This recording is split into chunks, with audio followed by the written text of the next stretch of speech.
Lecture du livre de la Genèse. Le Seigneur Dieu dit: Il n'est pas bon que l'homme soit seul. Je vais lui faire une aide qui lui correspondra. Avec de la terre, le Seigneur Dieu modela toutes les bêtes des champs et tous les oiseaux du ciel, et il les amena vers l'homme pour voir quel nom il leur donnerait. C'étaient des êtres vivants, et l'homme donna un nom à chacun. L'homme donna donc leur nom à tous les animaux, aux oiseaux du ciel et à toutes les bêtes des champs. Mais il ne trouva aucune aide qui lui corresponde. Alors le Seigneur Dieu fit tomber sur lui un sommeil mystérieux, et l'homme s'endormit. Le Seigneur Dieu prit une de ses côtes, puis il referma la chair à sa place. Avec la côte qu'il avait prise à l'homme, il façonna une femme et il l'amena vers l'homme. L'homme dit alors: Cette fois-ci, voilà l'os de mes os et la chair de ma chair. On l'appellera femme, Isha, elle qui fut tirée de l'homme, Ish. À cause de cela, l'homme quittera son père et sa mère, il s'attachera à sa femme, et tous deux ne feront plus qu'un. Tous les deux, l'homme et sa femme, étaient nus, et ils n'en éprouvaient aucune honte l'un devant l'autre. Parole du Seigneur.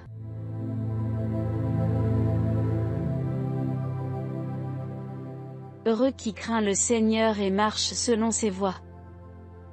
Tu te nourriras du travail de tes mains. Heureux es-tu. À toi, le bonheur. Ta femme sera dans ta maison comme une vigne généreuse. Et tes fils, autour de la table, comme des plants d'olivier. Voilà comment sera béni l'homme qui craint le Seigneur.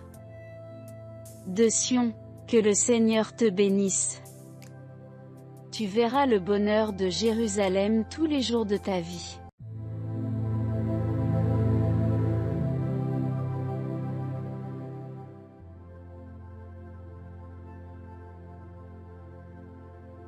Évangile de Jésus-Christ selon saint Marc. En ce temps-là, Jésus partit et se rendit dans le territoire de Tyr. Il était entré dans une maison, et il ne voulait pas qu'on le sache, mais il ne put rester inaperçu. Une femme entendit aussitôt parler de lui. Elle avait une petite fille possédée par un esprit impur. Elle vint se jeter à ses pieds. Cette femme était païenne, syrophénicienne de naissance, et elle lui demandait d'expulser le démon hors de sa fille. Il lui disait: Laisse d'abord les enfants se rassasier, car il n'est pas bien de prendre le pain des enfants et de le jeter aux petits chiens. Mais elle lui répliqua: Seigneur, les petits chiens, sous la table, mangent bien les miettes des petits enfants. Alors il lui dit: À cause de cette parole, va, le démon est sorti de ta fille. Elle rentra à la maison, et elle trouva l'enfant étendu sur le lit, le démon était sorti d'elle. Acclamons la parole de Dieu. Chers amis, à travers les siècles et l'histoire de notre terre, combien de millions de femmes ont tendu les mains, et crié pour demander que leur enfant soit sauvé, espérant faire quelque chose pour qu'il soit délivré de l'esprit mauvais, mais aussi du démon de la faim, de la maladie, de l'ignorance ou du mépris des autres. Combien de millions de femmes aujourd'hui à travers le monde, tournent les yeux vers la promesse d'une guérison et d'un salut pour leur enfant.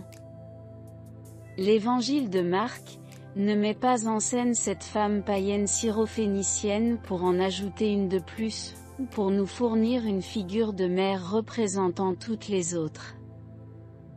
L'Évangile veut plutôt attirer notre attention sur la foi que Jésus va reconnaître chez cette femme. Elle ne se tourne pas vers les arbres, ni vers les sources, ni vers le feu, ni même vers les dieux païens de son peuple. Elle se tourne vers Jésus, le Messie d'Israël.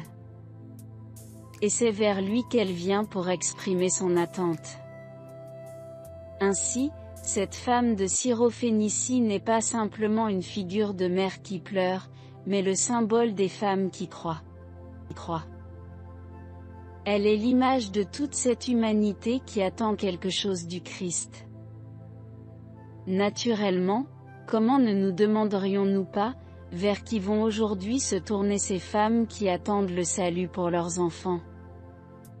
Est-ce un hasard de l'histoire, si une partie considérable de ce que nous appelons les pays développés, sont des pays de tradition chrétienne, et si nous disposons de moyens de vivre, que tant de peuples ignorent à travers le monde?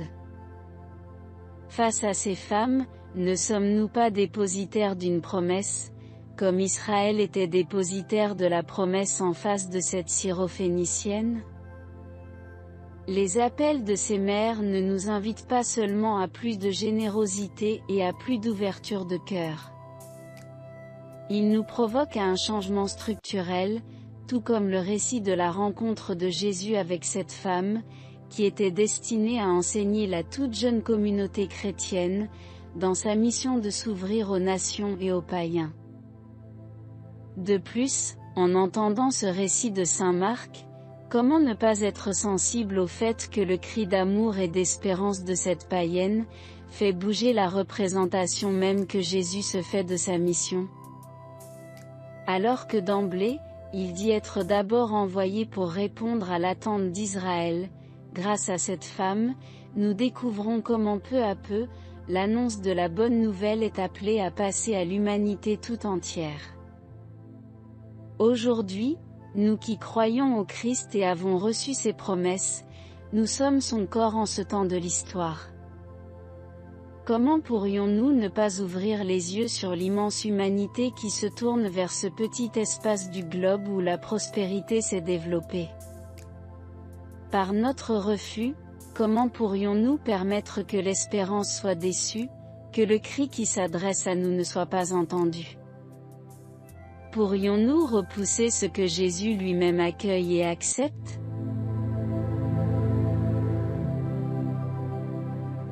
Souvenez-vous, ô très miséricordieuse Vierge Marie, qu'on n'a jamais entendu dire qu'aucun de ceux qui ont eu recours à votre protection, imploré votre assistance, ou réclamé vos suffrages, ait été abandonné.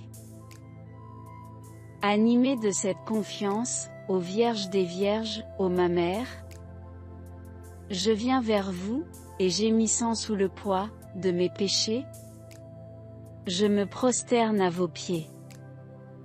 Ô Mère du Verbe incarné, ne méprisez pas mes prières, mais écoutez-les favorablement, et daignez les exaucer. Sainte Marie, Mère de Dieu, garde-moi un cœur d'enfant, pur et transparent comme une source. Obtiens-moi un cœur simple, qui ne savoure pas les tristesses. Un cœur magnifique à se donner, tendre à la compassion. Un cœur fidèle et généreux, qui n'oublie aucun bienfait, et ne tienne rancune d'aucun mal.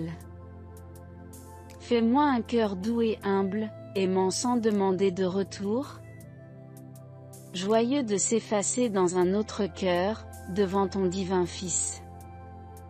Un cœur grand et indomptable, qu'aucune ingratitude ne ferme, qu'aucune indifférence ne lasse.